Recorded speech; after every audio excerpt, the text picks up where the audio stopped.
Di awal seri pamungkas Red Bull Rookies Cup 2025 di Misano, suasana pedok terasa berbeda. Veda Ega Pratama berdiri di grid bersama sang ayah, Coach Sudarmono. Sang ayah tampak diremehkan sejak lahir, diabaikan di sirkuit, dianggap cuma pengisi grid belakang. Tapi hari ini, satu rider Asia membungkam semuanya. Dari pedok Mandalika hingga garasi Eropa, semua membicarakan satu hal, bagaimana anak muda ini berubah jadi monster di tikungan terakhir. Dalam 0,089 detik, sejarah ditulis ulang. Tapi, siapa dia sebenarnya? Apa yang membuat pembalap ini mampu menyalip 3 motor sekaligus dalam satu lap terakhir? Dan kenapa sampai ada rumor bos Honda menangis di belakang pit? Video ini bukan soal kemenangan biasa. Ini adalah kisah kebangkitan, strategi yang mencengangkan, dan keputusan-keputusan yang tidak bisa dipercaya terjadi di dunia Moto3. Simak baik-baik karena cerita ini belum selesai, justru baru dimulai dari sini. Awal yang sulit, dilupakan, ditertawakan, dibentuk di bayangan. Saat sebagian besar rider muda lahir dengan segalanya, fasilitas, sponsor, dan dukungan tim, pembalap ini justru datang dari sisi sepi dunia balap. Tidak ada pelatih pribadi, tidak ada dukungan pabrikan, hanya semangat dan motor tua yang harus diperbaiki sendiri. Beberapa pelatih balap bahkan menyebutnya terlalu lembut untuk sirkuit, sementara media menyarankan dia fokus sekolah. Tapi setiap akhir pekan, dia muncul di lintasan dengan determinasi yang tidak bisa diukur oleh stopwatch. Di ajang lokal, dia dilibas habis. Tapi di balik kekalahan-kekalahan itulah, dia menempa mental baja. Tekanan itu bukan mematahkan, justru menguatkan. Dan ketika semua orang menertawakan potensi yang katanya hanya mimpi, dia diam-diam menyimpan satu janji. Jika punya kesempatan sekali saja di kancah internasional, dia akan pastikan semua orang mengingat namanya. Masuk ke Red Bull Rookies Cup adalah titik balik yang tak bisa diprediksi siapapun. Dari negara yang jarang disorot di dunia Moto3, tiba-tiba satu rider ini jadi sorotan karena gaya agresif dan tajam di tikungan. Di sesi latihan, dia biasa-biasa saja, tapi ketika lampu start padam, dia berubah.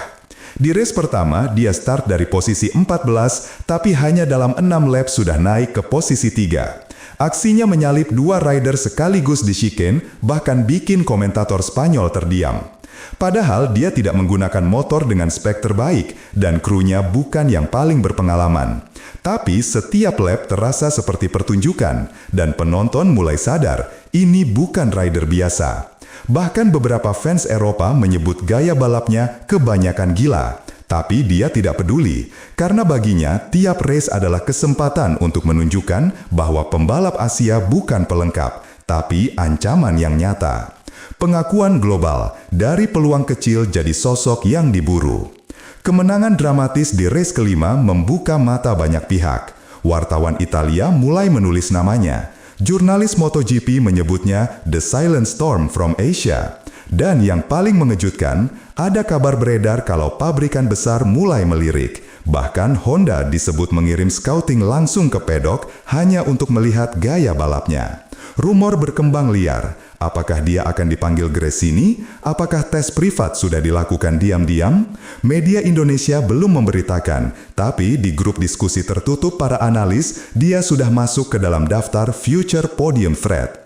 Dan ketika akun-akun besar MotoGP mulai merepost cuplikan overtake-nya, netizen dunia bertanya-tanya, siapa rider ini dan kenapa dia seperti tidak takut apapun. Tapi dunia belum tahu, dia bahkan belum mengeluarkan kartu trufnya. Dalam briefing, semua tampak mulai bersinar, justru badai datang dari dalam. Ada masalah teknis yang tiba-tiba muncul tanpa penjelasan. Beberapa setelan motor tidak sesuai, dan bahkan rumor beredar bahwa ada intervensi dari sponsor tim yang tidak ingin dia terlalu dominan. Dalam briefing, strategi diubah tanpa konfirmasi, dan tekanan makin berat saat salah satu mekanik andalannya dipindah mendadak. Tidak ada konfirmasi resmi, tapi para pengamat mencium aroma konflik internal. Beberapa akun fans menyebut ini bentuk sabotase halus. Rider dijegal agar tidak melampaui ekspektasi sponsor. Tapi dia tetap diam, tidak ada komentar di media, hanya satu postingan singkat, "Waktuku akan datang." Dan benar saja, meski dibekap tekanan dari semua sisi, dia justru menyiapkan kejutan terbesar di balapan selanjutnya. Balapan berikutnya diwarnai cuaca buruk, lintasan licin, dan keraguan terhadap performa ban. Tapi justru disitulah pembalap ini berubah total. Start dari posisi 11, dia langsung menyusul 4 rider di 2 lap pertama. Aksinya di sektor 3 tidak masuk akal, menikung tanpa melepas gas, lainnya nyaris menyentuh gravel, tapi justru itu jadi senjatanya. Di lap ke-7, overtake triple dilakukan tanpa ragu di tikungan tajam kiri kanan, manuver yang bahkan disebut bunuh diri oleh komentator asing. Tapi dia tidak jatuh, justru lawan-lawannya yang panik dan melebar. Penonton bersorak, tim lawan menunduk. Di pedok, suasana tegang. Seorang insinyur dari pabrikan Eropa sampai berdiri melotot ke layar telemetri. Semua mata tertuju padanya. Dan saat dia crossing finish line di posisi 2 dengan jarak hanya 0,1 detik dari juara dunia junior, satu kesimpulan mulai terbentuk. Dia bukan lagi rookie, dia ancaman, dia monster baru di lintasan yang tak bisa diabaikan lagi. Banyak yang mengira semua keberhasilannya hanya soal nekat, padahal justru sebaliknya. Rider ini punya kecerdasan balap yang dingin dan presisi, seperti insinyur. Saat tim-tim lain fokus pada ban soft, dia justru minta ban medium dengan tekanan aneh, lebih rendah dari standar. Semua orang bilang itu gila, tapi hasilnya? Di akhir race, dia satu-satunya yang masih bisa late break tanpa kehilangan traksi. Strategi lain, dia hafal suhu trek, arah angin, bahkan mempelajari pola braking rival via footage on board. Beberapa jurnalis menyebutnya balapan dengan otak superkomputer. Bahkan pelatih lawas dari Eropa mengaku belum pernah lihat pembalap muda secerdas ini dalam pengambilan keputusan. Rumor menyebut dia punya tim kecil analisa data sendiri, unofficial dan mandiri. Inilah sisi gelap yang tak diketahui penonton. Pembalap ini tidak hanya cepat, tapi terlalu cerdas untuk usianya. Dan itulah kombinasi yang menakutkan bagi lawan-lawannya.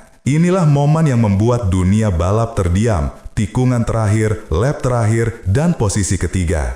Kamera bergetar, komentator teriak, dan penonton berdiri. Tapi rider ini tetap tenang. Sektor 3 dia potong dalam, nyaris kena gravel, lalu masuk slipstream 2 lawan di depan. Di straight terakhir dia geser kiri, lalu kanan, lalu mengunci throttle penuh. Rem terlambat 0,3 detik dari titik normal. Tapi itu justru senjatanya. Masuk ke tikungan final, dia menyelinap di antara 2 motor seperti peluru. Ada sedikit kontak, tapi cukup bersih untuk tidak dihukum. Slow motion menunjukkan fairingnya nyaris bersentuhan dengan ban depan lawan. Semua terjadi dalam 2 detik yang terasa abadi. Dan saat garis finish dilewati, angka digital muncul, P1, gap 0,089 detik. Komentator kehilangan suara, netizen menggila, dan rider ini, dia tidak selebrasi, dia hanya buka helm, menatap langit, lalu tersenyum kecil, seolah berkata, "Aku sudah janji dari awal."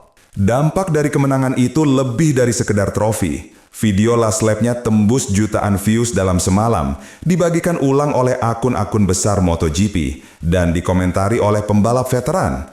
Bahkan, Jorge Lorenzo meretweet dan menulis, "Kids got steel."